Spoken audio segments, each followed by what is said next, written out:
business, we have a presentation on the Fine and Performing Arts Department. Speaking of the devil. Do you want to introduce? Sure. So presenting for us tonight is the department head of the Fine and Performing Arts Department, Amy Collins. Amy's a veteran of our school and has not only some photographs and information to share. You'll see and hear some film clips that I think will tell some more about the experience that kids are having here at the high school. So, and I'm sure you'll mention it, but we have some art that she's had brought in today that I invite you to check out at some point when you get a chance.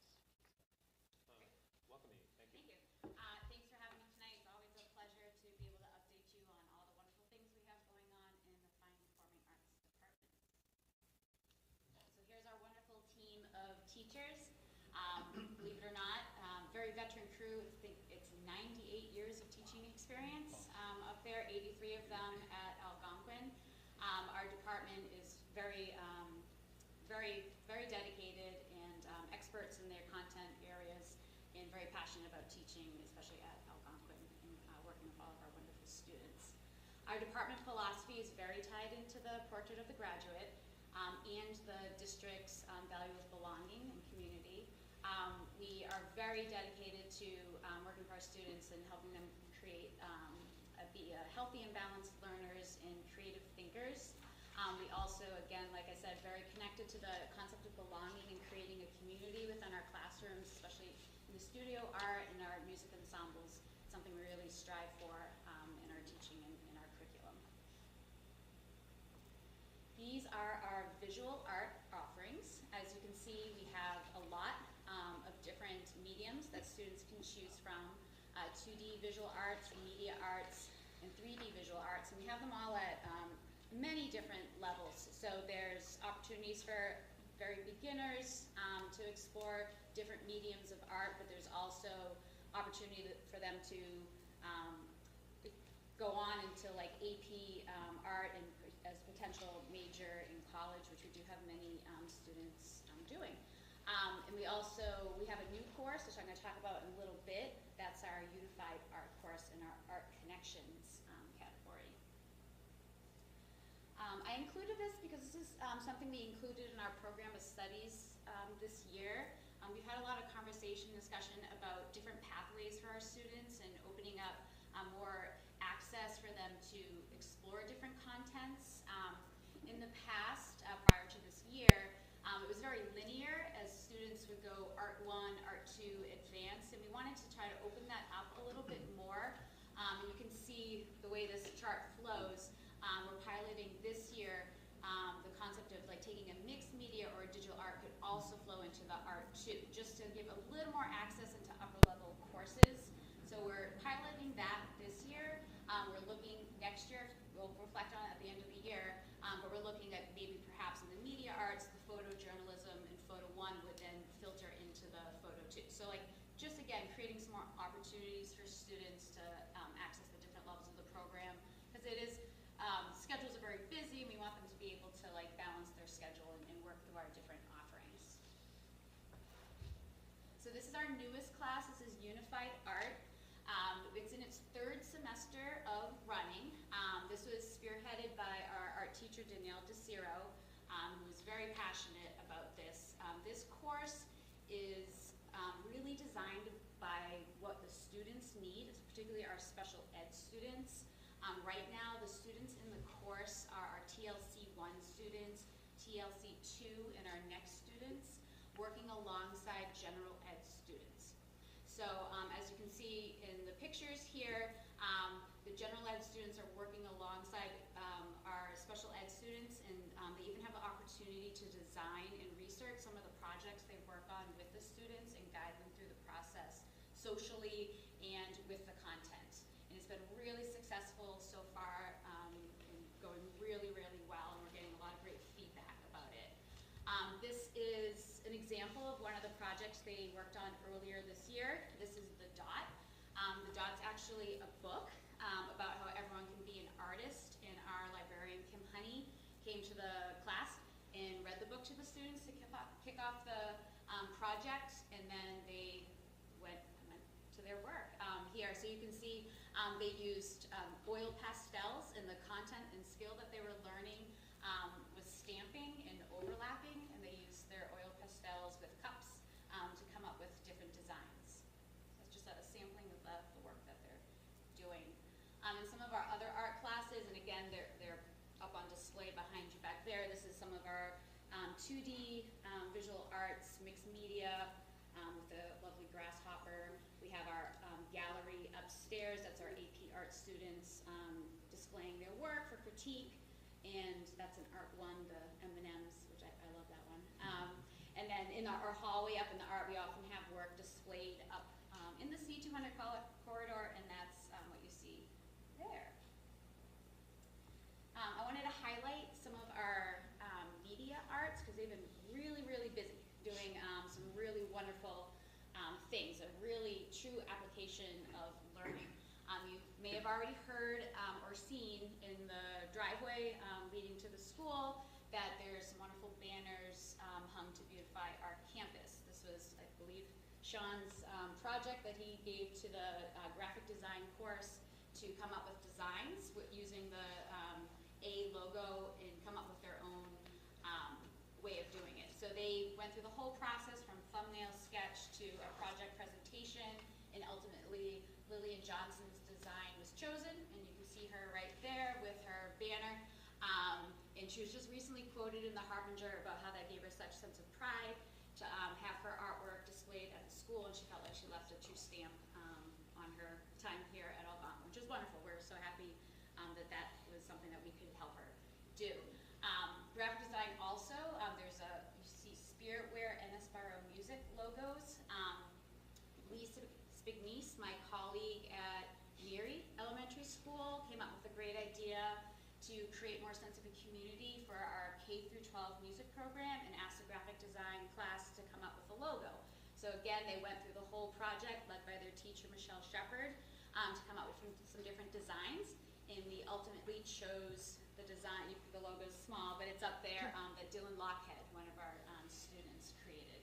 And those are now available for students K through 12. Oh, that's great. Stephanie has a sticker right there. It's a great logo. So that's there for the community again to enhance our sense of community throughout the district. And our students make wonderful posters for us for our concerts and the music program and program covers. And then lastly, our photojournalism students are doing really wonderful things. They're capturing so much that's going on in our school.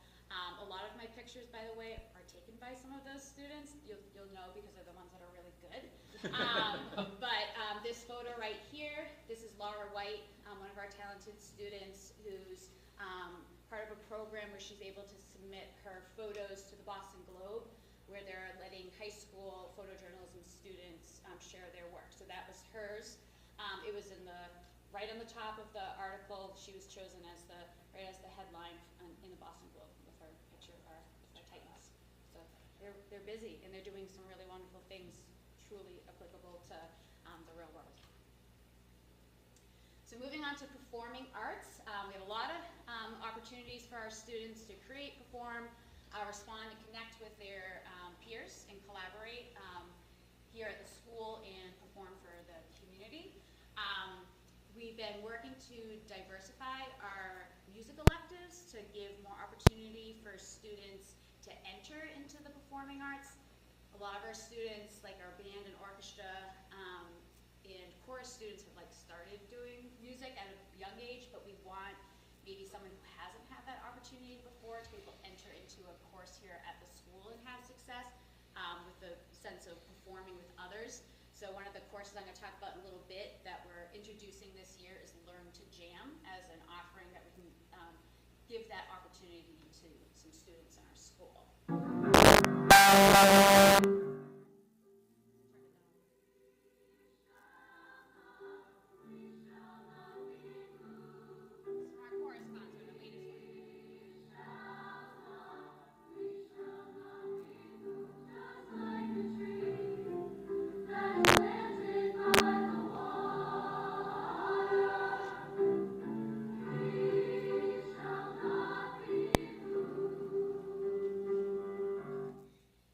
Short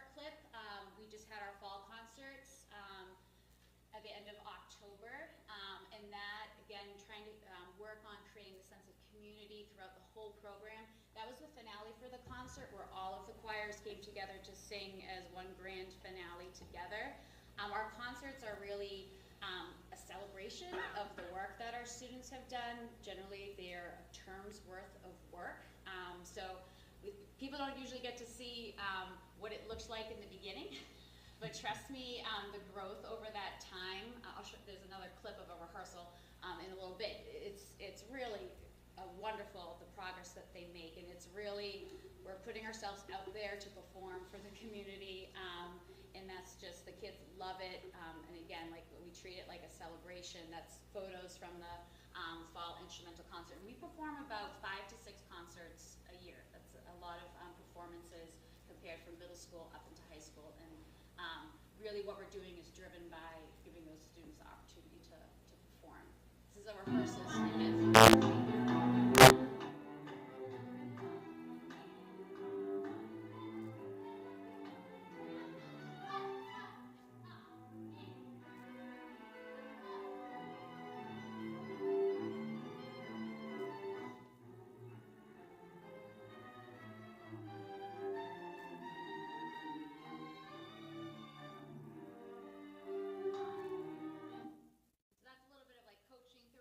So pretty close to that's not the beginning, that's pretty close to the end product. That's us on the stage getting ready for our concert. That's the string orchestra. We're playing a really challenging repertoire, diverse repertoire by different composers, different genres of music, and that's just a sampling of one of the more modern pieces that we worked on in the fall. Now that we've had our fall concerts, we're moving into our winter concerts, and then in the spring, some festivals that we bring to our students. These are some photos from last year's festivals.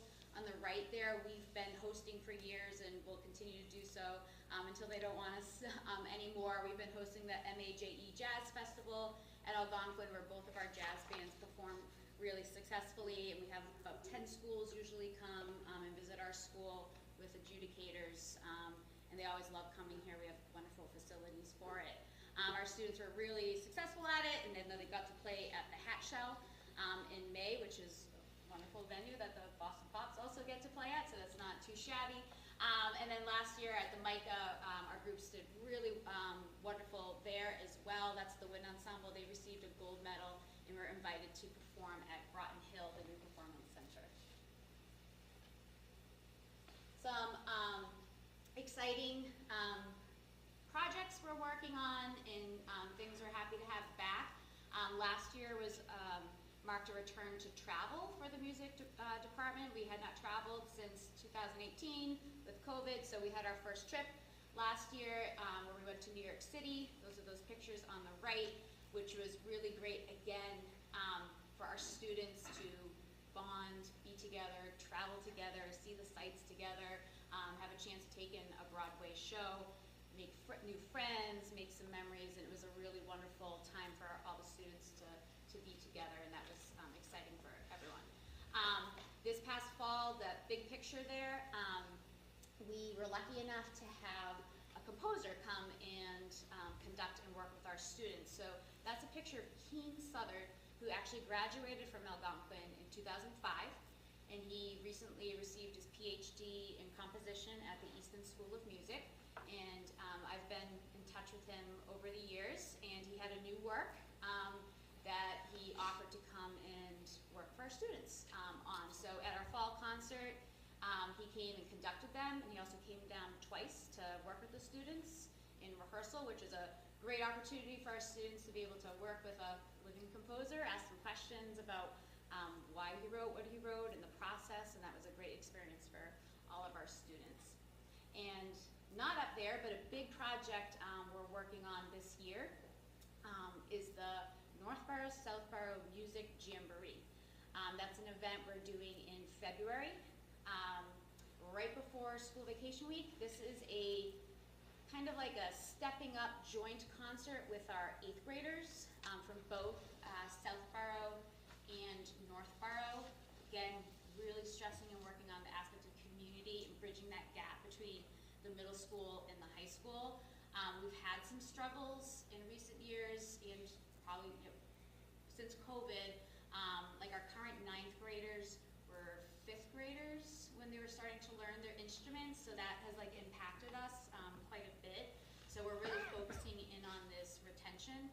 So the concert, the Music Jamboree, will be an event where our 8th graders come after school and work with our high school students. We'll work on a joint piece together, the orchestra, the band, and the chorus. I think it's like 300 students, the 8th graders and the high school students, and we'll do a combined piece at the end of the concert. There'll be a social aspect of it with pizza and t-shirts, because the kids always love that, and Northborough Southborough Music Association is behind that and helping us support that financially to bring that to our students. Parents will be part of it and at the concert, and we're looking forward to sharing with our 8th grade parents and students the opportunities we have here up at the high school during that event. So we're looking forward to that. I mentioned where we're trying to grow our program is in our music performance electives. So we have our beginning guitar and our beginning piano class, which that is an entry-level class for students of any background of skill or any ability to come in and have a chance to learn an instrument in a group setting. The aspect that we're adding is the Learn to Jam class, where we're offering an opportunity, it hasn't run yet, we'll run in the spring, for students to come in again, total entry level, no experience needed, to come and learn how to play. And yes, they can start on bucket drums, where they're learning rhythm, where they're learning how to perform with others. 4-chord songs, modern band. We don't have a modern band curriculum, which is relatively new across the country in curriculum, but this could be something that turns into giving the students a chance to perform with others in a low-stress way, and introducing them to some group performance. So we're looking forward to starting that class in the spring. Drama. We have a fall musical. I'm going to talk about, it's starting tomorrow night. We're going to talk about that more a little bit, but we have 3 very different offerings for our students. Drama, and that's the fall musical.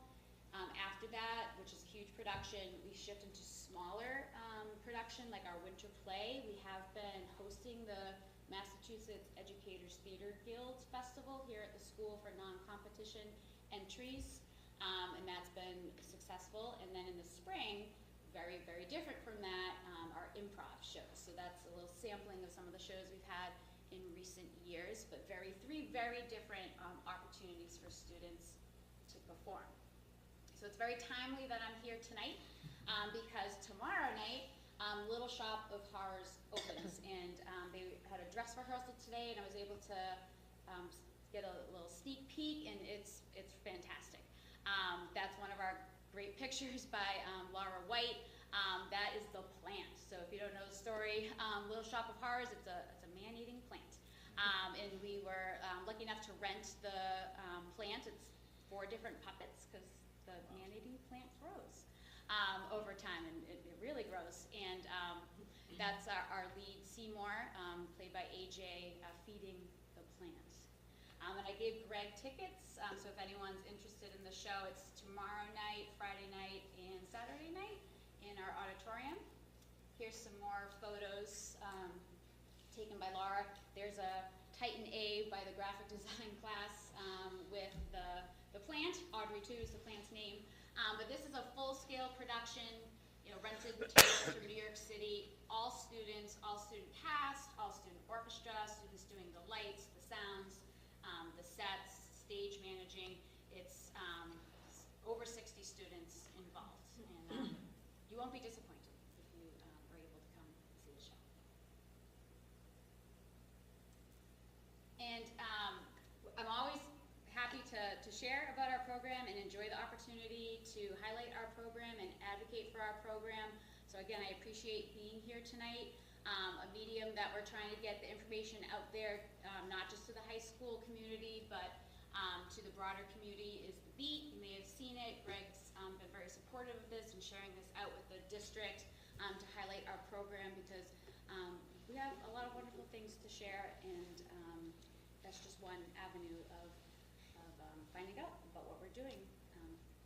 So again, I appreciate the opportunity to be here, and share a little bit about the program, and hopefully the next edition of The Beat, you'll be able to check that out to hear what we're doing next. Thank you. Thank you. Fantastic. I'll open up to the committee for comments. I looked at the Kathleen. It's really lovely to hear all of this, Amy. Thank you so much. I know in the past that despite all the robust offerings that students really weren't able to schedule, particularly with the pressures on AP. Has that lightened up any? Has there been any progress in that? I think it's still a hurdle and a challenge at times. It's definitely student choice. It's difficult, particularly freshman year in the schedule, because of graduation requirements to find, or I guess for them to make the choice to take a full year music class. Our ensembles are full year by design. That is how an ensemble class works and operates. It gets easier. I always tell them it gets easier every year, you know, as your load lightens in the graduation requirements, which you know, I support, but it is a challenge. We do some of our, it's particular in music, I find we have the best and brightest students as musicians, and they're often the students who are also looking for that challenging curriculum outside, and that's where we sometimes run into issues. Yeah. And I love the Unified Art class. It was lovely to see represented, and now that Lori has is no longer running the inclusion choir, I'm wondering how the department is enfolding and maintaining that sense of belonging for all of those students that were involved in the choir. Yeah, sure. We have wonderful representation in our ensembles, inclusion-wise, already during the day, which is fantastic, and that's been working out really, really well.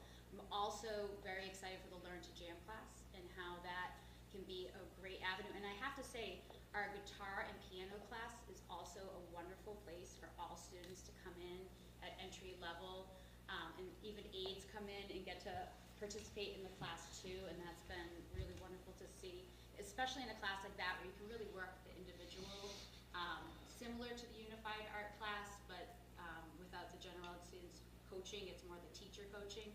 But I wonder, as we develop with the Learn to Jam class, how that will shape into maybe more of a unified type of situation. So can I jump in Yeah, for sure. a second? So we just came from, for those of you who were able to attend, you saw it, our unified singing group will convene for events and perform, and then, but they're not meeting with regularity. So for example, the basketball event tonight, they convened and sang the national anthem, and they're not under the direction of Lori. We organize it around events, but not with the same regularity as before. Other comments or? So, thank you. Sounds like a wonderful program. Out of curiosity, is there anything you need? We are, budget-wise, we're experiencing some aging of some of our equipment. Our kiln, you might notice that I didn't display any 3D artwork. That's because our kiln is going through some repair right now that we haven't been able to fire our glazed ceramic pieces. My So daughter that was is, very upset about that. She said it was fixed today. yeah, so yes, Tony from Boston Kiln was here last week, so they just fired the kiln. So it's kind of like an old car, like we repaired it Band-Aid, but we will most likely have to, we have 2 kilns, replace both over the next 2 years. So that's an expense for sure. The other aging equipment we have right now are iPads that are used in digital art and photojournalism and some of our digital photo in general. They're also aging, so we're looking to perhaps update those, which would also include Apple Pencils. So that's where we're coming in for some needs very soon. Out of curiosity, do you ever have the students have any opportunities to make money? So for example, I see the pictures. I suspect all of the sports teams would probably, all the parents would probably pay an annual fee for pictures of all the games and stuff. You ever thought of that? To to make money? I'm not sure how that would work with intellectual property and I don't know, you know. Well, I'm just curious, but so, Yeah. like, you have a lot of probably really, really good photographers. We do, yeah. And my suspicion is all the parents that go to all these events, Yep. including the play, Mhm. to even have like an offer. It's something People who've done. Sean and I can discuss. I mean, I Yeah. guess, I wonder with all the skills that your students have, I appreciate the fact that they're not working, but I mean, I wonder if there's opportunity even inside. It's definitely something we should look at. Thank you. To see all of that in one place is really impressive. You know, often we talk about MCAS scores or AP scores, but to see all the other opportunities that students have and then all in one place is incredible. Like, I always am blown away when I go to the art show in the spring and at the variety, the depth, and intensity students put into it. So, and then to see the different offerings. I also appreciate the different entry points for students so that they, like, if you don't start, you can join another part. I think that's a fantastic idea. Thank you. Yeah, so thank you for all that. And Well, another, I mean, even on that, my nephew was part of the theater at Westboro, and I always appreciate the fact that you have a production, it's 60 people. Not all 60 are necessarily performing, but it takes people to run the lights, run the sound. There's a Sure lot of doesn't people run with that. that choose to do those things, they don't want to be out in front, but it offers a lot of opportunities for people that aren't necessarily, don't want to be out there singing and dancing. It's great. multiple opportunities for students to enter at other points too. When I've talked to high school students, when they've taken these as juniors, seniors, they often say it's a good mental break from like an AP class into their next one, and they get to engage their mind in a different way. And really, they appreciate that too. So I'm glad they recognize that.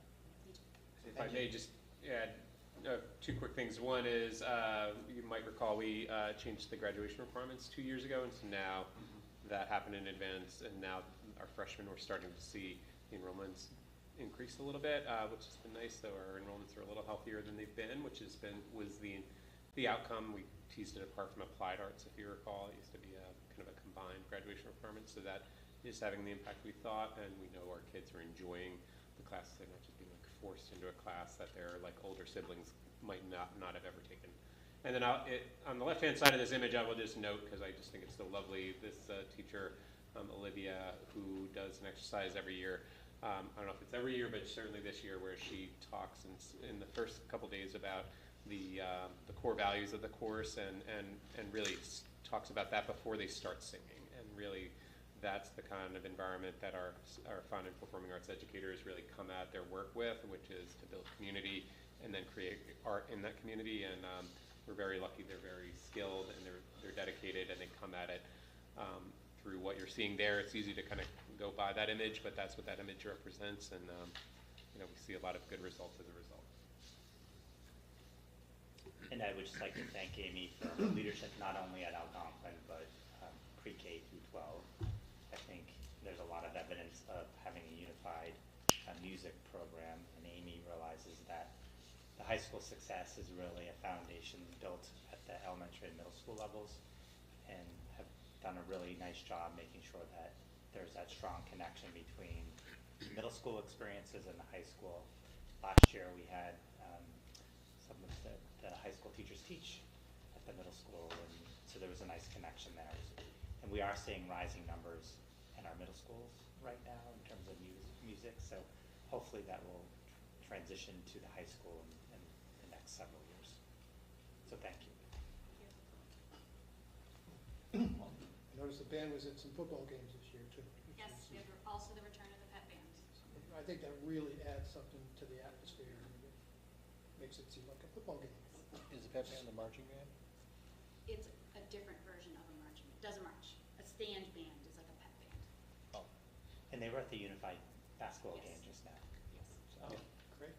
And they did march in the Apple Fest parade, in the Heritage Day parade. That's about the only marching. Otherwise they don't. No don't halftime march. show from the stands. Like a college pep band, like you see at a basketball game. I agree, it's really fun to see them there. Yeah. Well, thank you very much, that was excellent. Yeah. Next is legislative update. Thank you. Okay. Sure, so I have one update, and I know that several of us attended the MASC-MASS joint conference a couple weeks ago. The first update is with the ballot question 2 passing with an elimination of MCAS as graduation determination. I just want to provide kind of an overview of what that means. So what that means for Algonquin Regional High School is that Algonquin determines the graduation determination and the requirements. The requirements Algonquin has far exceed the MCAS requirement. It does not remove MCAS as an experience for students in 10th grade.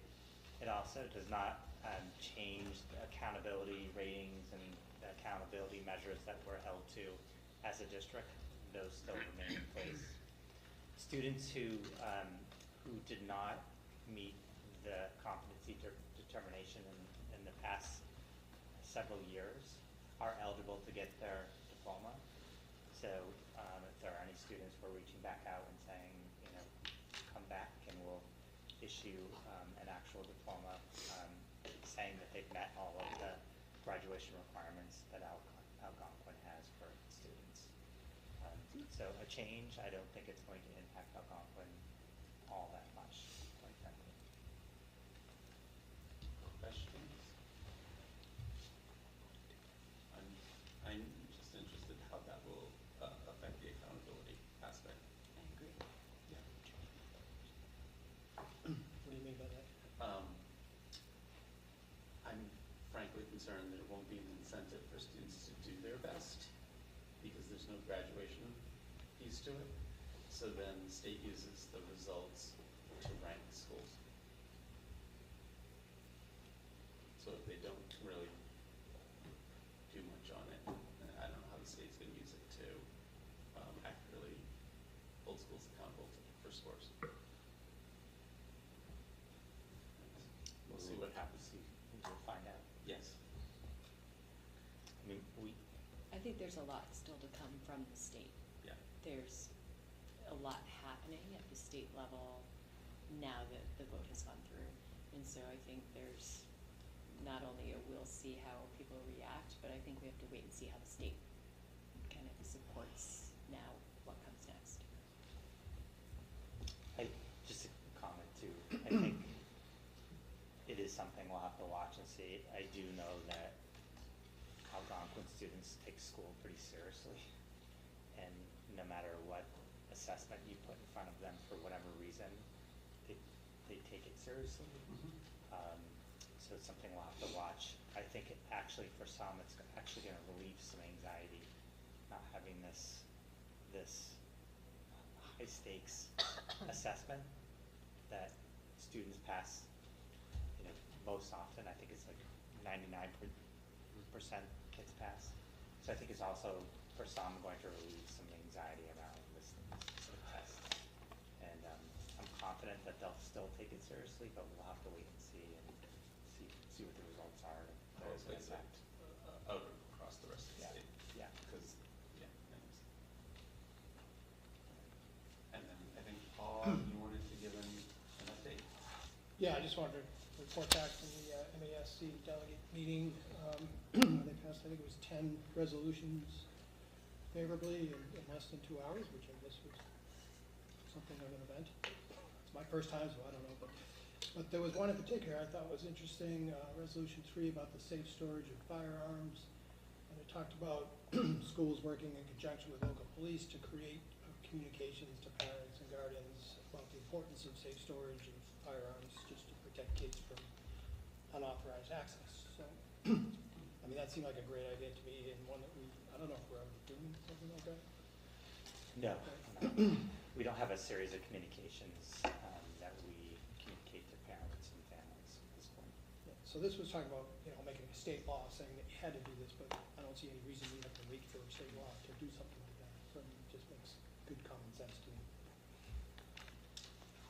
Another one I thought was interesting was, this is a little confusing, but it's aligning the taxing authority with the state, with the local minimum contributions, because I guess a lot of towns are having trouble when their minimum local contribution is forcing a 2.5 override. So it's basically trying to create legislation that, I guess it basically says some amount of that minimum local contribution levy capacity won't count towards 2.5, which would be great for a lot of towns, because it winds up meaning that the school budget cannibalizes other town needs, and it gets everybody upset. So that one made a lot of sense to me too, but that one, will require legislation. But it seems like something we could advocate for. I don't think that's Yeah, I mean, too it much of an is, issue here, but. no, but it is a significant issue in many districts across the Commonwealth, that towns interpret minimum local contribution as maximum local contribution. Right. So it's, I think this is well timed and well needed. That's it? Great. Any other questions? Okay. I'll turn it over to the superintendent for an update on the school calendar committee. Sure, so in your packet, I did include a memo that summarized the work of the calendar advisory working group. What is being passed out is an updated document from what you had in the packet. Kathleen Polachko went through each of the proposed calendars and identified how many, in each calendar, how many of the 2 weeks were 5-day weeks, 4-day weeks, how many of the weeks were 4-day weeks that had either a Monday or Friday or a midday day off, as a set of comparison. And we also, she also looked at not only next year's calendar, 25, 26, but 2 years out, 26, 27, 27, 28. The calendar advisory working group identified 4 potential calendars. The first calendar includes multiple religious observances. So that is, it includes Eid, Yom Kippur, Rosh Hashanah, Lunar New Year, and Good Friday. So that is the first calendar. The second, and you can see the advantages and disadvantages of thinking of the working group. The second calendar has the same religious observances, but as half days. So half days for students. The third calendar has Yom Kippur and Rosh Hashanah as full days, and Lunar New Year, Good Friday, and Eid as half days. And the last calendar, the fourth calendar, has no religious observances built into the calendar.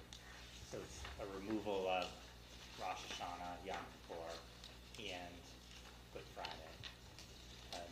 So the purpose of the memo is really to give the committee members information about the 4 calendars, the calendar advisory working groups, thinking, the advantages and disadvantages, and also some data around the calendars.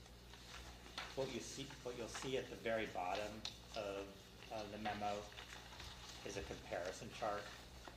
One question was asked, do the school districts who have the religious observances off, Yom Kippur, Rosh Hashanah, Eid, Lunar New Year, and Good Friday, do they see a decline in their academic performance as a result? So the table is school districts that have those holidays built into their calendar and their academic performance in comparison to Algonquin's academic performance on MCAS. So that's a data point that the calendar advisory working group examined. The goal is at the December 4th combined open meeting to have a discussion with all 3 committees, hear people's perspective, ask questions, not to vote a calendar, but to have a discussion in open session. The goal is then to take the feedback from the school committees, bring it back to their calendar advisory working group, and have some additional drafts, and then for the final draft to be brought forth to the committee at the March combined open meeting for a vote. And I'd be happy to answer any questions. Thank you. This document's super helpful. Yeah, very. Questions from the committee?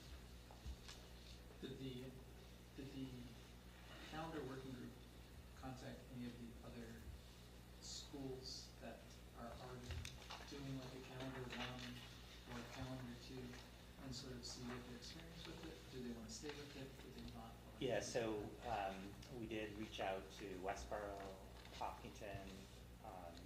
We also reached out to Shrewsbury, who has 4th calendar option, and a couple other districts who are moving to calendar 4 next year. They are not planning on, people who have calendar 1 are not planning on moving away from that calendar. They have received a lot of positive feedback from the community that aligns to kind of the community's core values of inclusivity. They also spoke about the ability to signal to new candidates for positions that this is an inclusive place, and it's helped them attract a more diverse workforce. That was going to be the next question. So, Any other questions? All right, thank you very much. Next, let's keep in a monthly piece, voting for donations, which is always that over team Sean, I believe. Yes, so this is great work from Mary Ellen Duggan. It is a donation to the Northborough Southborough Regional School from free period with an approximate value of $3,100. And I know Mary Ellen's in the audience. Do you want to provide kind of a quick summary of what that means? Sure. There's a mystery.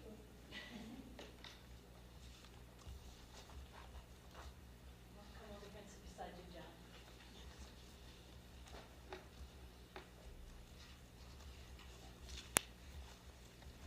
Sure, there's a ministry on the South Shore in Hingham who started this, trying to create period equity for our girls in schools, and they got a grant from the state for $500,000, and they've offered the product to us, to people who are doing it. We started with a grant from SEF and NEF, Southborough Community Fund and NEF. That's how we started the project in the schools, and then we were recipients of this great resource from a state grant. So actually going down to Sandwich on Friday to pick up more supplies. So you'll be getting another letter next month. So it's great equity for all of our, not just our students, our staff too, our female staff. And if I remember, the student government started that initiative 2 or 3 years ago. Yes. Any questions or a motion to approve the approximate value of $3,100 from free.com, or free period? 6,200?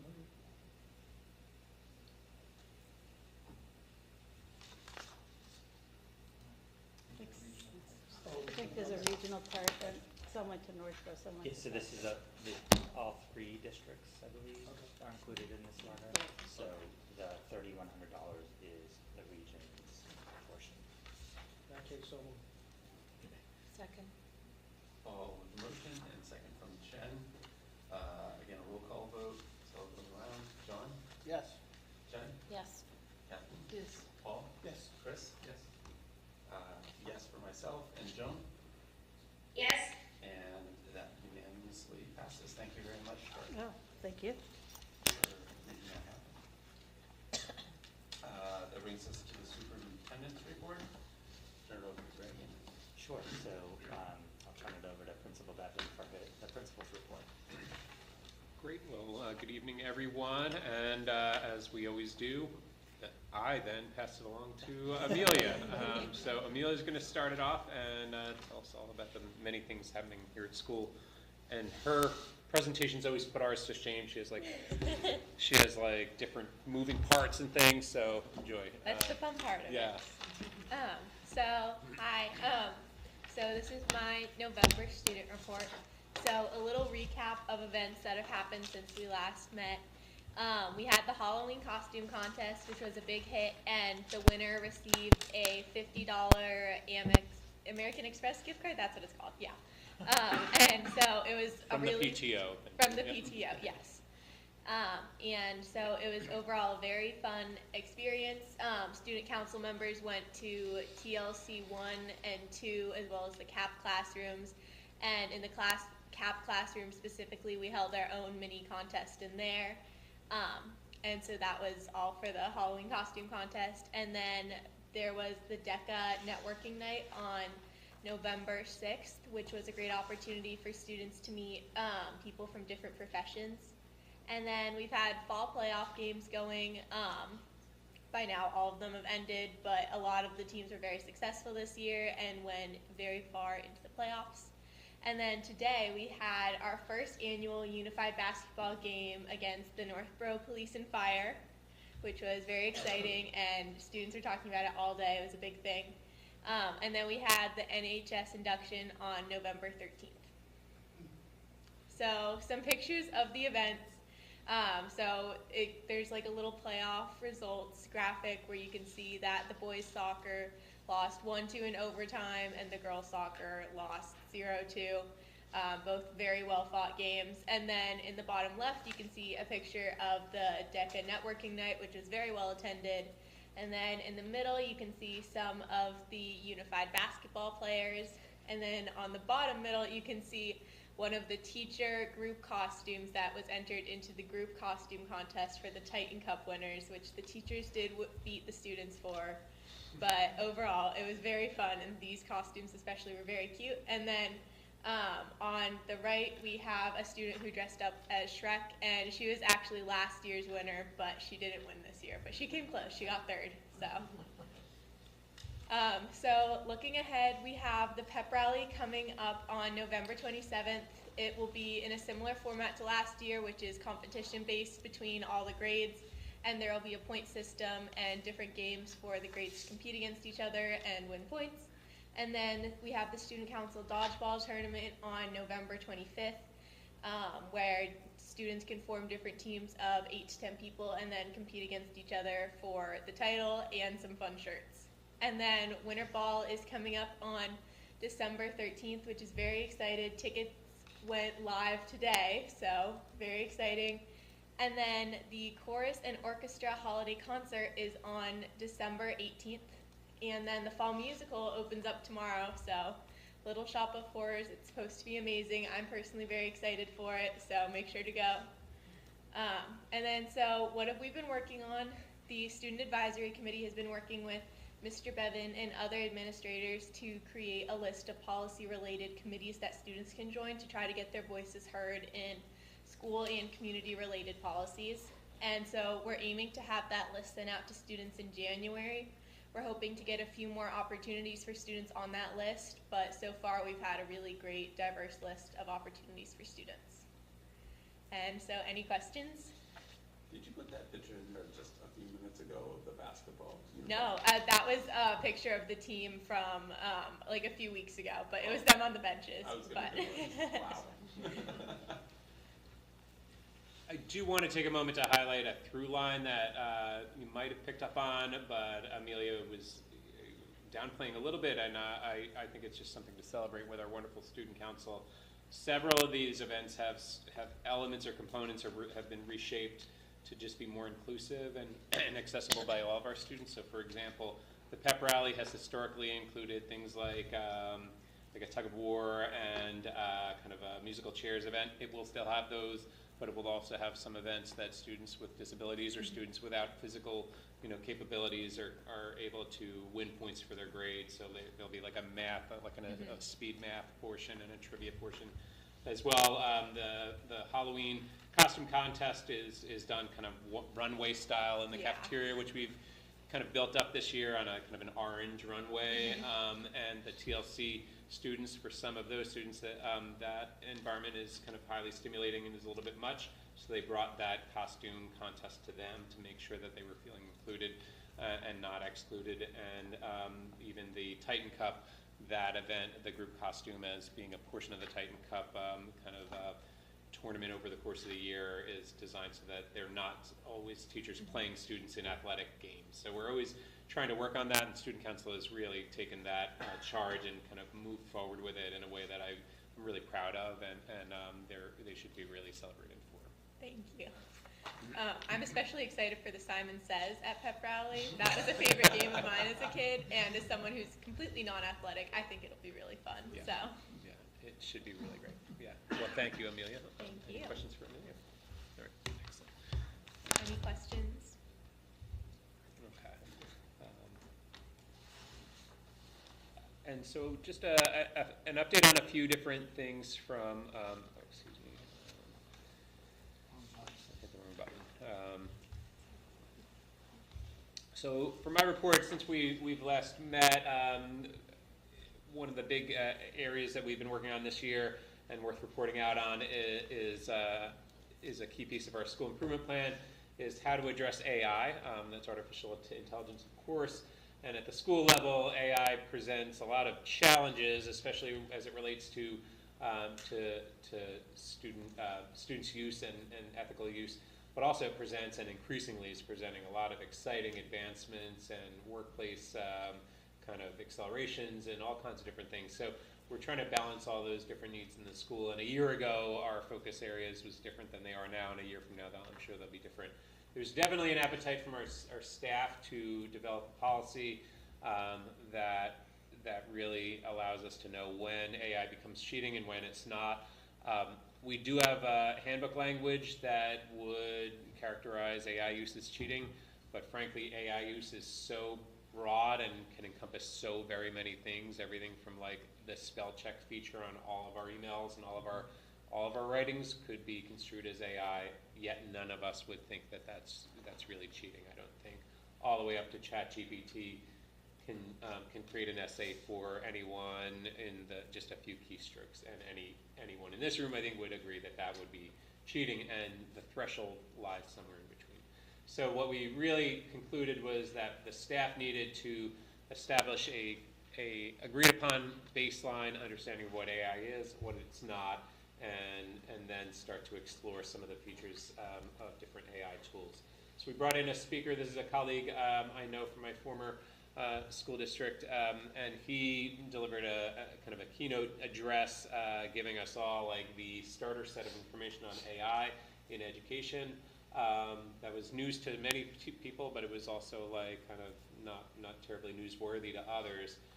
But that gives us a common language and a common understanding, at least as of November 2024, and will allow us to, as a staff, start to look at how do you define that threshold where students are no longer doing the thinking or the doing of a task, and that the computers are doing that instead. So that was kind of leapt us forward. We still have a lot of work to do, and I'll talk about that in a moment. And then teachers went into, they had the choice of 2 different workshops to attend, and these were these topics. I don't know if you're familiar with any of these tools in the top. If you're an educator, you are. These are tools newly on the market that are, or relatively new, that are using AI, computing technologies to provide all kinds of different educational benefits. While those were happening, there were some unfacilitated discussions happening around grading and feedback ethics. You can see all those there. So for a couple of hours, this was on the wellness day after students had left. Teachers were the students, and were going through, choosing to pop into these. Teachers really enjoyed the session. They enjoyed learning something new, but then also having a little bit of choice about how to proceed. Right now, and coming out of this session, what we're looking at is doing something more on the topic of AI at our wellness day, which is January 29, and maybe doing something so that at the start of semester 2, teachers have more concrete I'll avoid the word policy because our policy in our handbook is already there. It's really about the practice, which is different than policy. It's how do you operationalize the policy in a really living kind of way, in a reasonable kind of way. So that the goal is that teachers can kick off their semester 2 courses, especially for new courses, which is many.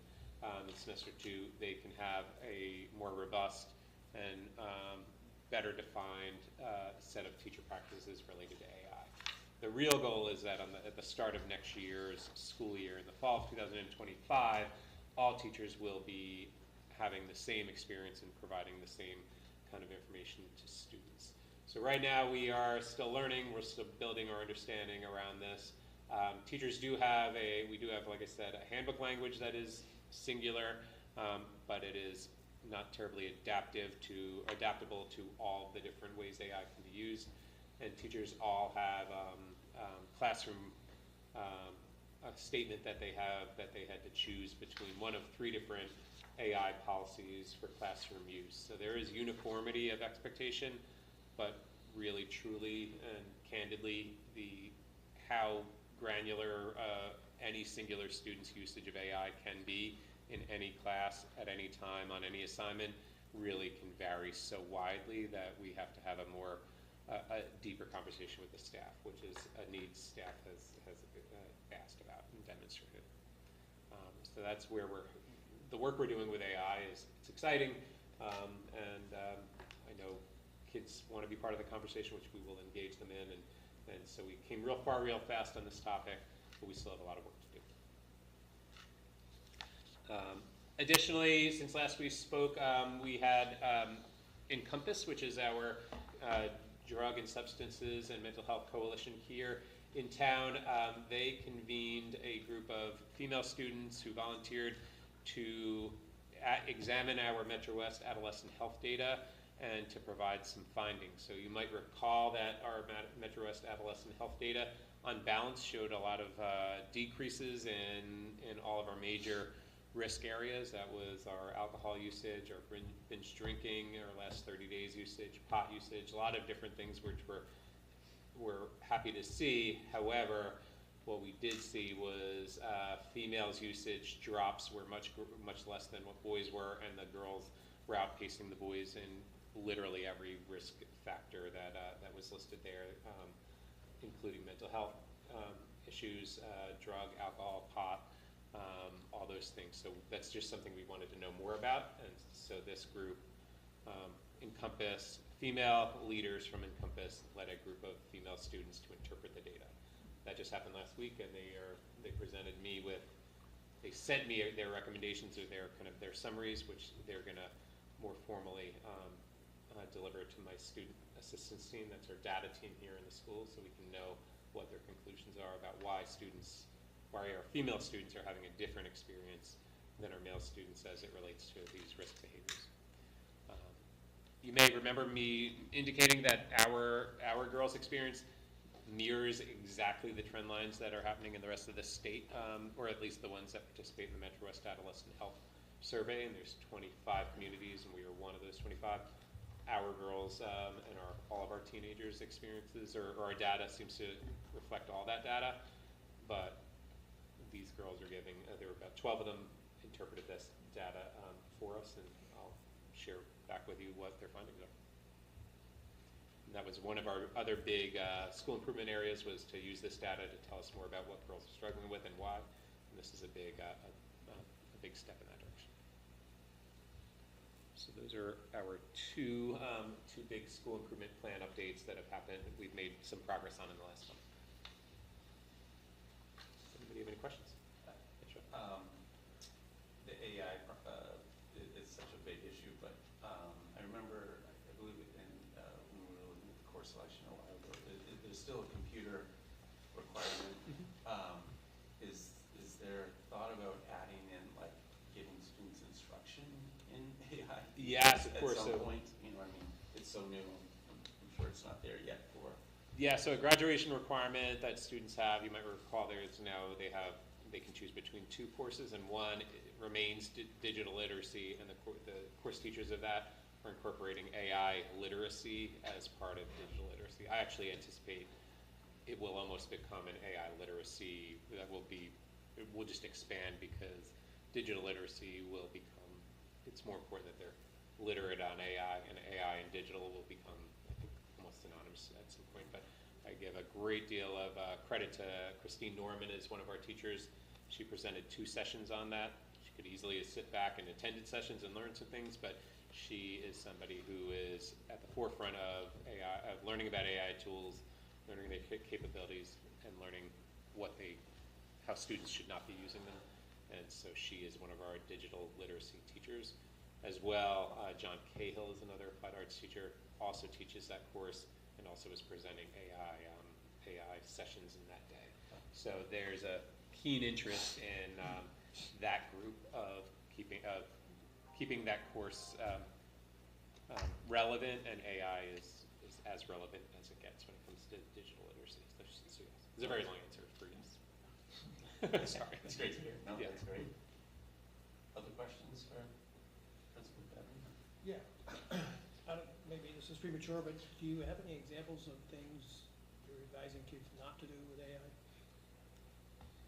I don't know, Amelia, you might have a better answer for I that feel than like I do. it's considered pretty unacceptable to like write your whole essay with ChatGPT. I feel like that's a line that teachers typically would get pretty upset about, but I know a lot of teachers who are like, oh, it's a great idea to like brainstorm with ChatGPT, or like if you want like, and like sometimes it can help you summarize like a certain text, like if you're having trouble, like for example in AP Gov, like my teacher said like if you're having trouble understanding like the old English to use, like ChatGPT can be a great tool to say like, hey, how could I interpret this in modern English? So I feel like it's more just like in terms of if you need to answer like a math problem and you're asking ChatGPT to give you the answers versus like asking, can you give me a step-by-step like instruction on how to do so? So I feel like it comes down to like, are you using it as like an assistant teacher, or like you're doing it for you?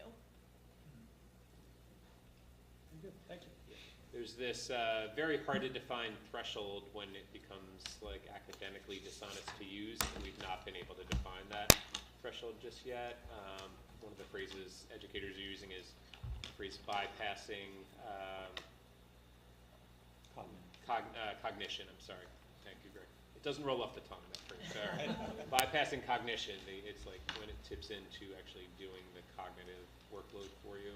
That's hard to define for students in student-friendly language. So that's something that threshold definition is, and that I think will be different for different parts of different assignments.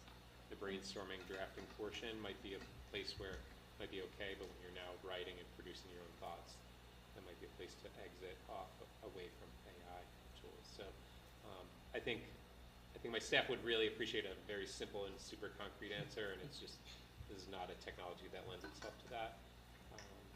And so we're working on it. I was just going to add that I think an area for learning is also about, for students and teachers, but for students about where is AI helpful and where is, about when to trust the AI and when not. And so math is a great example. The large language models are actually often wrong when you ask them math questions. So being really cognizant of the strengths and the weaknesses, I think it's that critical consumer as we teach kids with all cyber kind of, check your what you get back. So that's another piece I think that we need to think about, and teachers are certainly thinking about with their own use of it. Like they will ask AI sometimes to help them make different levels of a reading or something like that, and just really checking for citations and accuracy. And some of the AI tools give you citations and tell you what their sources are, and some don't.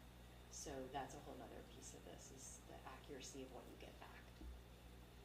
And there are other pieces too that we're thinking a lot about, which is how will AI change the work that we are preparing students to do after they graduate? What jobs will be impacted or eliminated by AI, and are we still training students on the kind of experience they're going to have in college or in career if those college and career tasks are very different? So that's part of it. Same with letters of recommendation. Is it ethical to use AI tools to help with that if it's not ethical for students to use it to produce their own writing? So we're having a lot of conversations, just the intersection of AI and education. That's a collision that's already upon us, and it impacts not just like our kids using ChatGPT to cheat, is like a super condensed, simplified version of a much more expansive conversation that it's exciting. I think it's a very exciting time to be an educator, but it's a bit of a minefield when it comes to the ethics related to these tools. And it's also getting students to zoom out and understand the implications of AI in society and in general, and how it's impacting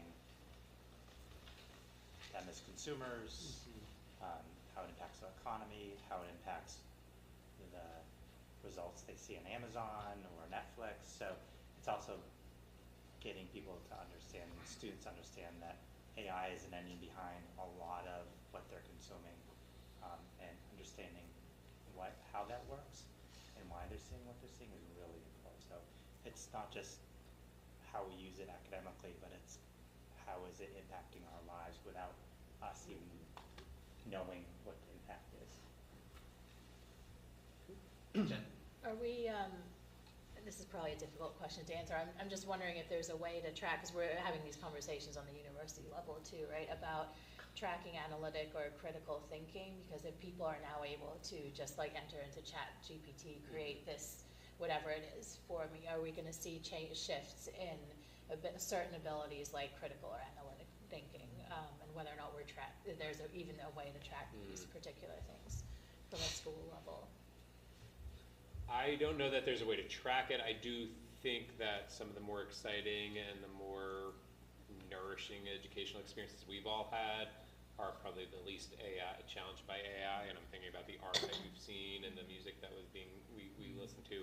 Like that, to me, feels like that maybe this carves out a little bit more time for students if AI does make them more efficient at completing simple tasks. I do think the complexity of the work students will need to complete will go up because it will be harder to do using AI tools. I just don't know what that will look like. It'll be really interesting in the next few years. And it will be hard to keep up with this movement.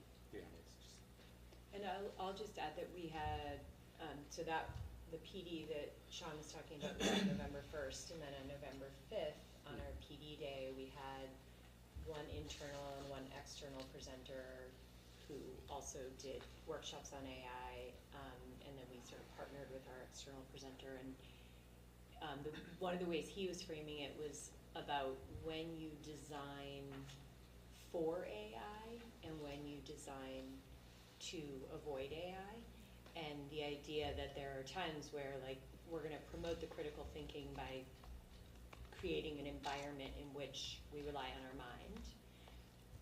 But then he was also trying to help teachers think about how do you create critical thinking with AI, right? So how do you collaborate with AI to take our thinking to a higher level?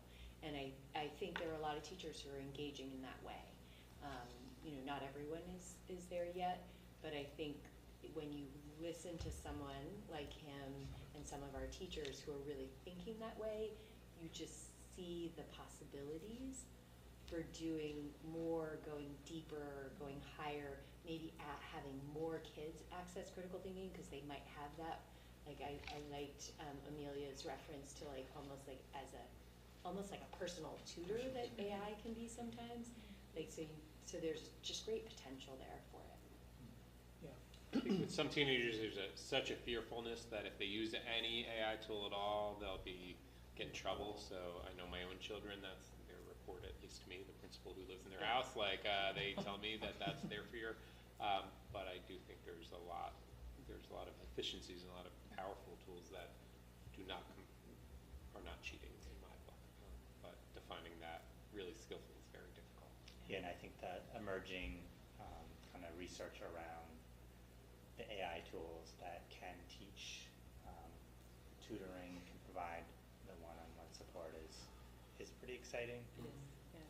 So I think that is something that Khan Academy has started to think about, and there's been emerging research that is really impactful to students and how they learn.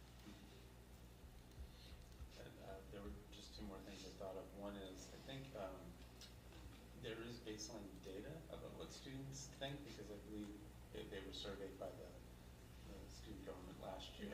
So it'd be interesting in the future if that is a comparative data set on how students think at some point, if that's useful. And then in our role, I think, so I would anticipate then in the spring when the handbook comes back to us, there'll be a revision or an update, or maybe not yet. I think our handbook language probably won't shift a huge amount. I think the classroom norms and what we communicate with students about when we're handing out an assignment, there might start to be embedded language that we're asking teachers to discuss. That's one of the things we're talking about. So the handbook language, I think, allows us to defend against or to have a disciplinary conversation when a student has really clearly violated, the basic rules. So I don't know. That's a good question. That's what by the spring, we should have a better answer to that after the January 29th event. So just piggybacking off of your comment, does this mean that the school committee should be thinking about some kind of educational policy related to that, or that's outside the purview of school committee, Craig? At this time, I don't believe it's in our policy. The school handbook comes to us for approval. Yeah. So whatever language is in there will be for us to consider. So we're not going to see it as a separate policy outside of the handbook, in other words? No, so school committees are not taking on AI as a school committee policy. Yeah. It's really using the mechanism of handbooks and school policy, and then as Sean had mentioned, kind of the procedural and the pragmatic piece of the work that happens in our schools. Great, thank you. Well, it sounds to me like you're asking the right questions, exploring the right areas, so. It's exciting work. I'll keep you Yeah. updated as things progress, especially after coming up on and coming out of that January 29th day. Yeah. A lot more come about. And not to lose sight of your second goal, I mean, that having that focus group and recommendations is tremendous, because that data was, pretty staggering and obvious. So, yeah, that's great work there. Any other questions? So next on the agenda is the enrollment report as of October 15th. So we are at 1196. We also received our NESDEC enrollment projections. So this is a very important document in terms of our budgeting and looking at FY26 and outward years. When we look at enrollment from 24-25 to 2034 to 2035, we're seeing continuity in enrollment. We're not seeing any declines or significant increases. We're pretty steady.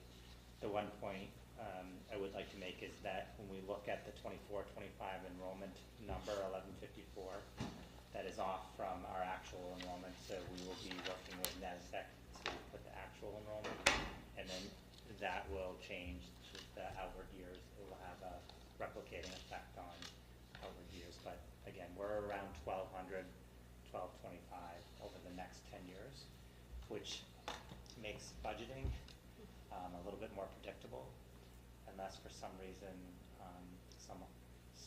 some wave of high schoolers move into the district that we aren't anticipating. Questions on that? None? I think to... Yes, so we'll turn it over to Becky for the next several items, FY25 budget line item transfers, the monthly general fund expenditure report, and a grant subsidy, and statement of revenue. So good evening, everyone. I'm pleased to report that there are no new function codes that are showing as overexpended on the October monthly general fund report that you require school committee approval. The one new line item was our substitutes for professional development. And if you recall, last month I had indicated that some of our substitutes are due to a timing issue with payroll, and that was the case with that line item. In terms of the monthly general fund report for October, this is the first 5 months of fiscal year 2025, so we're almost halfway through the year. Year to date, we have expended about $7.5 million, and we do have encumbrances totaling $19.7 million. Our ending balance is a 2.5% remaining on the operational budget. In comparison to the previous year, we had 3.13%, and the prior year we were at 2.78. So we are slightly lower than where we've been in the previous 2 years, but I would say that we are still very healthy, and I really have no concerns about where we are at this point in time. The one line item that I did want to just mention is our special education transportation. You will notice that we do have an encumbrance of $200,000 in that line that we have added. That is due to a new contract that we have entered into. Our special education transportation contract is through the Assabet Valley Collaborative. It is a new contract as of July 1st. We have not received any invoices yet for this fiscal year, and there are some things that we are working through with Assabet Valley in terms of some different charges than what we've seen in previous years. So in terms of putting together some predictions for that line item with all those invoices, it's a little difficult for us. So out of an abundance of caution, we've set aside the $200,000 until we have better numbers. The hope is that we're not going to need that money, but we just wanted it there just in case it is required. And so that is my report on the monthly general fund.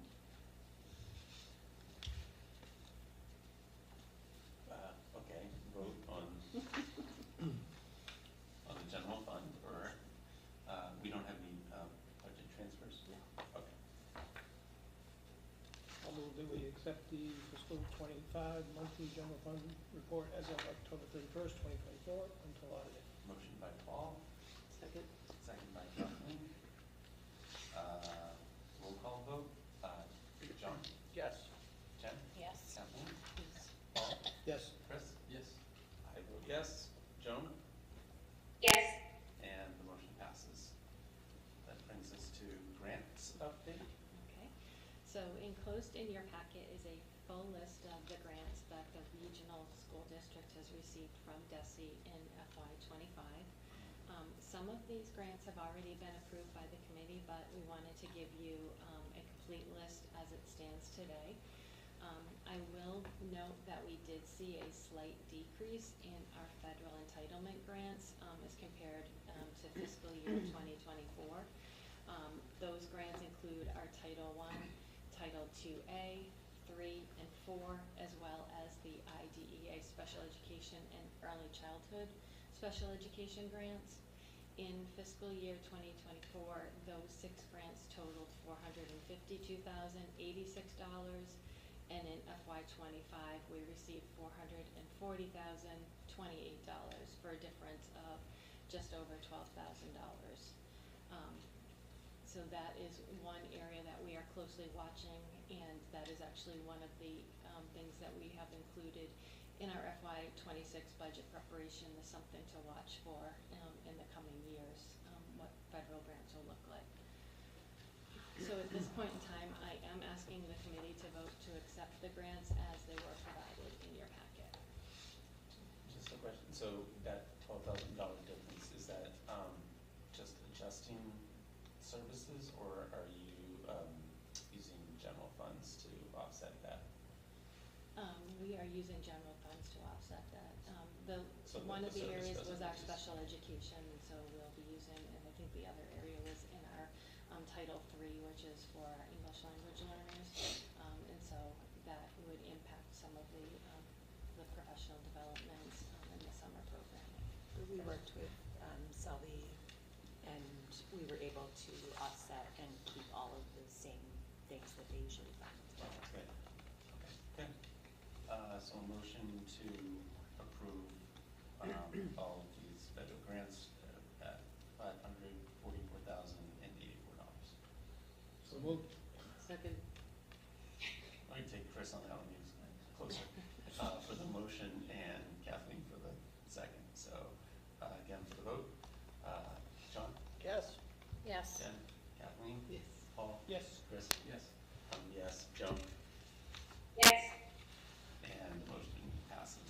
I just make a general comment on the grants we have received?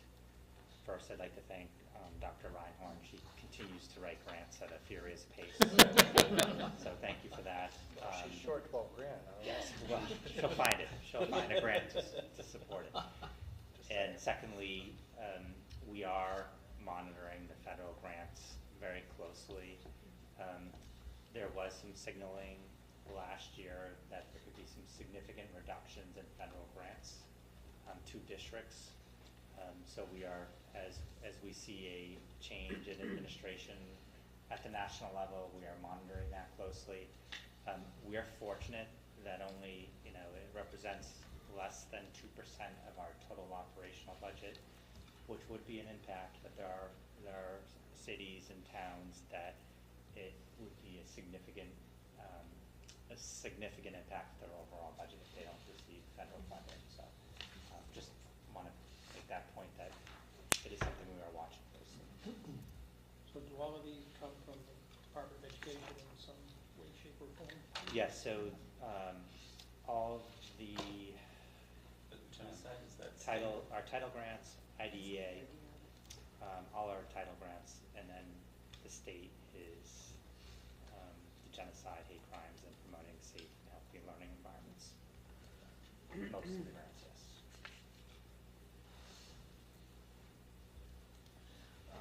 And statement of revenue. Okay. Last but not least, in October, we did receive our first quarterly Medicaid reimbursement for Medicaid-covered direct services that are provided within our school setting. The most common services that we receive reimbursement for are occupational therapy, physical therapy, and speech therapy. Our athletic receipts are right where we would expect them to be. Last year, we did have about $14,000 less than where we are right now, and I think that it was due to the athletic complex and perhaps not having the number of people attend athletic events as they normally would. And however, I did go back and I looked at previous years, and we're actually right in line with where we were in October of 2022.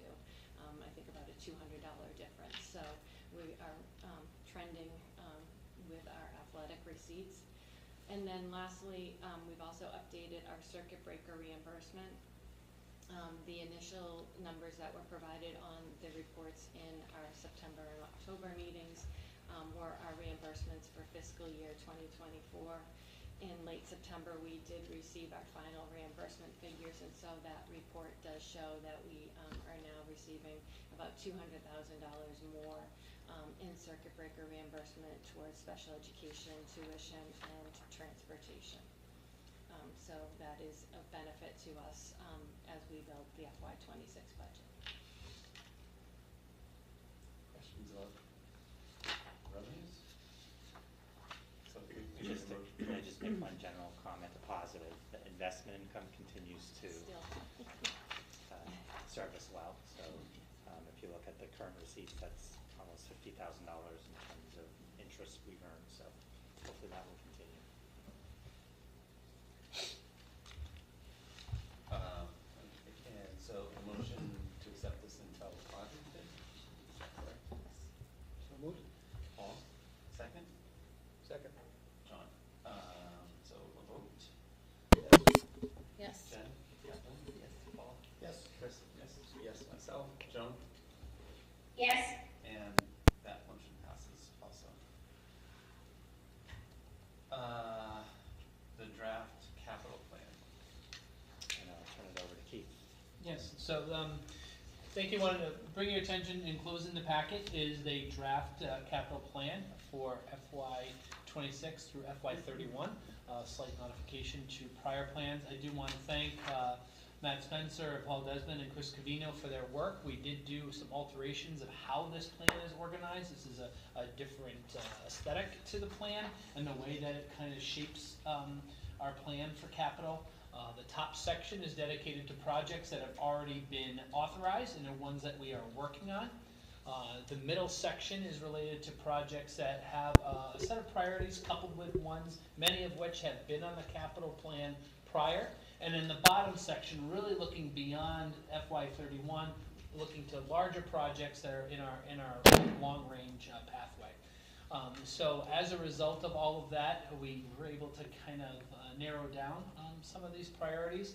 There's one adjustment I do want to make. The enclosed packet included on priority number 5, the technology, infrastructure, and equipment. We had in the plan that you're looking at a 5-year plan. Through some conversations that we've had internally, we'd like to speed that up to a 2-year plan, which front loads that to approximately a $225,000 investment for FY26, coupled with a $225,000 expense for FY27. So that's the only edit that is not included in your packet. So I do want to thank the committee for this work. We did meet twice to kind of get to this point, and the priorities that we've set forth are definitely ones that Sean and I have worked on, as well as Mike Gorman. So it was really a collaborative effort to get us to this point for the plan. Greg, do you have anything you want to add? No, just that the capital planning subcommittee met this past Monday. They did. So that is why you do not have the most recent draft of the plan in your packet, and some, again, good conversations and good changes. Yeah, so I'd be happy to answer any questions either about some of the projects that we have pending or any of the priorities that have been in line.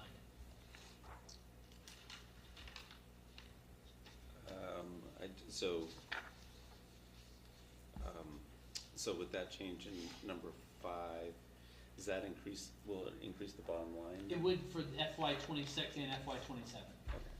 So this evening, our recommendation is not to vote this evening, so we can get the latest draft to the committee that will reflect the correct totals and make the changes that Keith spoke to. And number 4, the roof repairs, does that have anything to do with any of the solar that's going on? That's separate? It does not. It's separate. Those Okay. are areas of the school that are not part either of phase 1 or the upcoming phase 2, Yeah. which we are currently staging for as we speak. So they are separate, and they are not solar ready. Okay. And actually, I don't even think they're solar feasible, to be honest with you. They're not in places where we would gain any benefit from solar. Okay. Just want to check. Thank you. Yep, good question. Any other questions? Okay, no vote on that one. We move along to the maintenance plan.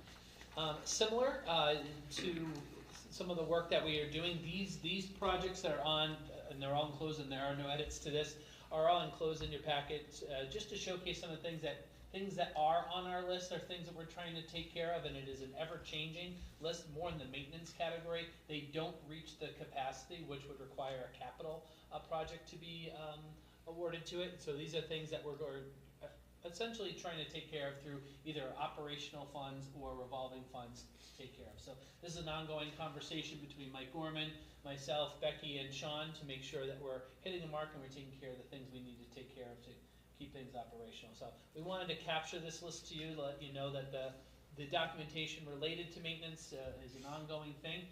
It's evolving, and it's something that Mike does an excellent job of keeping track of and keeping me informed of. So we want to share some of that work with you, and so you can have an idea of the things we're thinking of in the near future. Thank you. Any questions? A lot of tree work. A little bit. Okay. No vote on that. So budget priorities. Sure. So the Operational Budget Subcommittee met this past Monday to continue its discussions around the FY26 budget priorities. So based on the first meeting that took place a couple weeks ago, there was some suggestions and feedback. We presented a draft and received some additional feedback.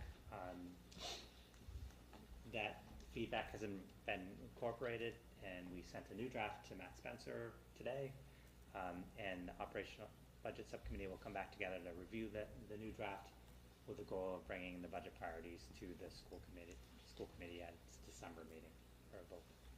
Okay. And Paul and John were in attendance, and Chris. Okay. Just one December. comment on that. Oh. I think you can expect to see more specifics on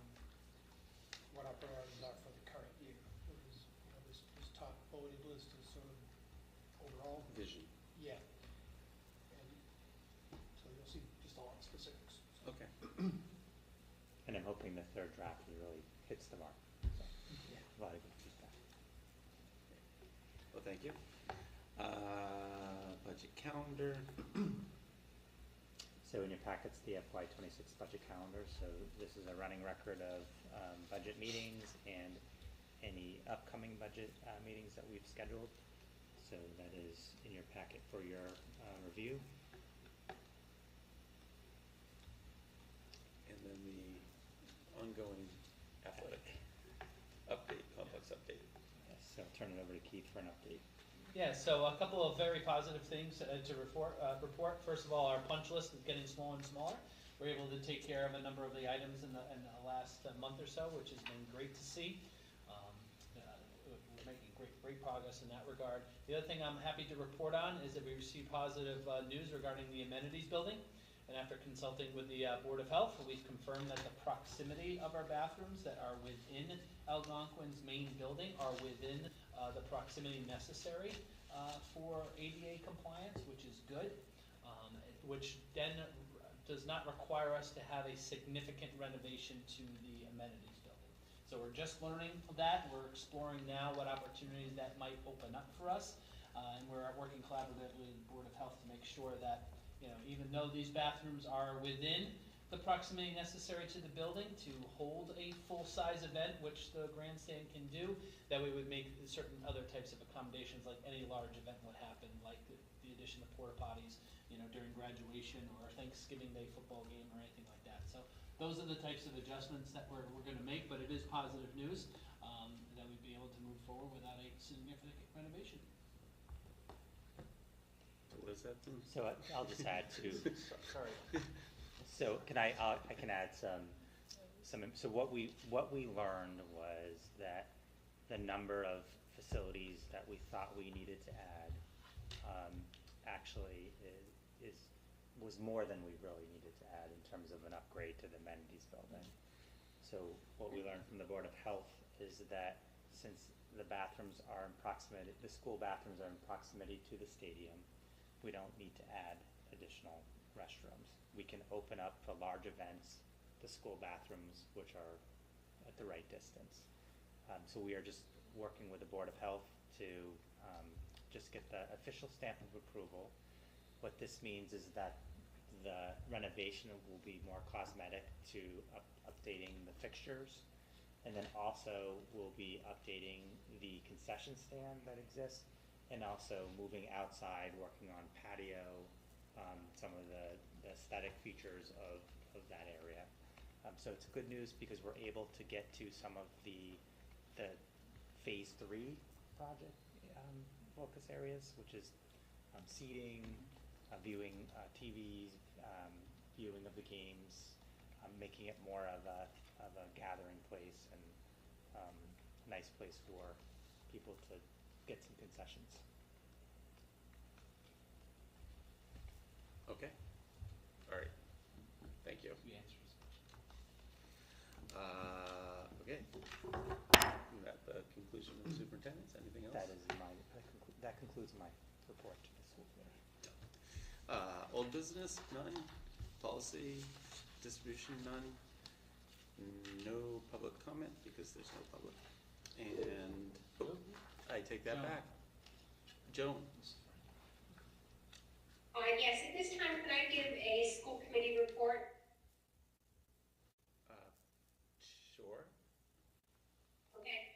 And what I'd like to report back on to is that I attended the November the 5th professional development that was held in Algonquin, and the facilitator to that was Selby, who's the director of multilingual families and equity.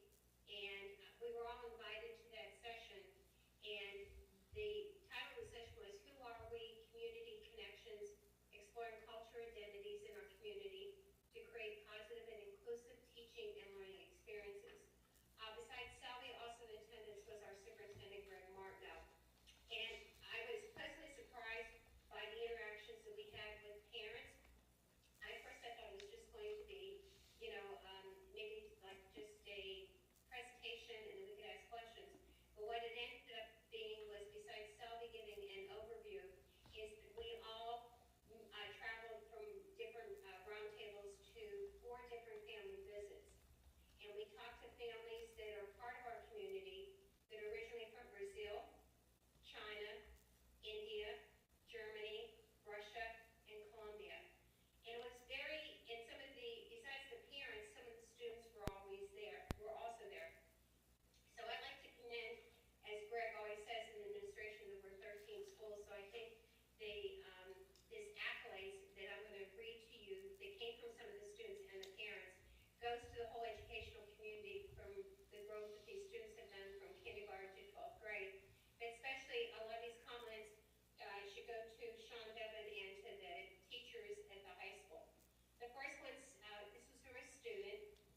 said that the educational system is inclusive and cares for the students. Also, the special ed department is very positive. And I was surprised by this when she said ARHS cares when students are absent. And I know we've had some reports about our absenteeism, and you can see that this student says that the administration at Algonquin really cares. Another one was in classes in Algonquin Regional High School that the parents and the students were very surprised that came from the country of China, that they asked their opinion. In the country of China, they're never really asked what their opinion is. They just give the information, that's it. And so they said, the parents said that it is good for their students to think why. Why did something happening? What was the reason behind it? Really gets them to be thinking, which covers a lot of subject areas we have. One parent had a suggestion. This one goes to you, Greg. You might have heard it.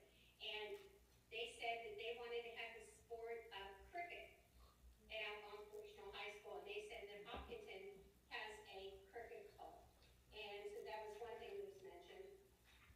And in conclusion, one parent said that her daughter came here with no English, and her daughter just graduated from Algonquin Regional High School to become a nurse. And one of the nursing programs, as you know today, are very stringent, and it's like becoming a doctor. So she was just so pleased, but her daughter came here speaking no English, and now she'll be a nurse someday. They love here that the additional support is given to our students that need that additional support by the teachers, because they said in other countries it is the parents' responsibility to give that extra support. So they were pleased to see that the teachers go over and above. They also said that the teachers welcome the parents, and they said that even when they ask them simple questions such as, where do I get a driver's license? The teachers give them some of that information. So kudos to the educators, kudos to Selby in organizing this. And I did ask Selby for the slides of her presentation. So if it is the pleasure of the committee, I could forward that email to you tomorrow if you so would like. But Greg, thank you for that invitation. It was very worthwhile. So thank you very much. Thank you, Joan. Any questions? How come we weren't invited? You were. We were. That makes sense. That I missed an email, that makes perfect sense. There's a lot of emails. Yes, there are. A lot of opportunities too. Okay, personnel report. So in your package, the personnel report as of November 20th, I'll just comment on one retirement, that is Diane Kofer. So Diane has been the food services manager at Algonquin for a number of years and has done a wonderful job. So Keith has been in the process of filling her shoes, and we think we have a strong candidate to take on that role. But we wish Diane well, and we will invite her to a future meeting to recognize her and thank her for her work. How many years? In the district, so she's been the food services manager for 7 years, and then worked in other capacities in the cafeteria from, I think, since 2000, like early 2000, so many years, decades. That's great. Congratulations, sir. One of the impressive parts of the search process that we went through is we included students, which is something that I know Sean does a lot. We included 2 students in our screening committee, and they were outstanding. And actually, many of the candidates complimented and commented on just how thoughtful their questions were, their follow-up questions were, and how invested they were in the process. So they certainly were a helpful voice in the room to help us get to where we are now. So looking forward to next time. That's great. Sorry, did you say you have a selection? Close. We're in negotiations. Yes. That brings us to communications. Not at this time. Bills will be paid. They'll be paid. And agenda items for next month. We have preliminary budget, class size presentation, and assessment results, and then science department. Any other, With the budget priorities and the capital plan.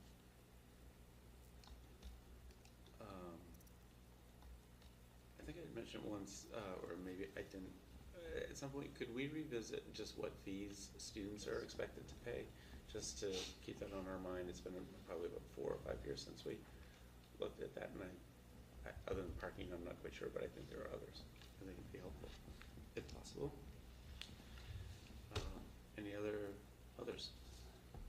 If not, a motion to adjourn? Paul with the motion? Second. And John with the second. Roll call vote. John? Yes. Jen? Kathleen? Yes. Paul? Yes. Chris? Sean? Yes. And Joan? Yes. And we are adjourned at 8:16. Thank you. Thanks, Joan. Have a good night.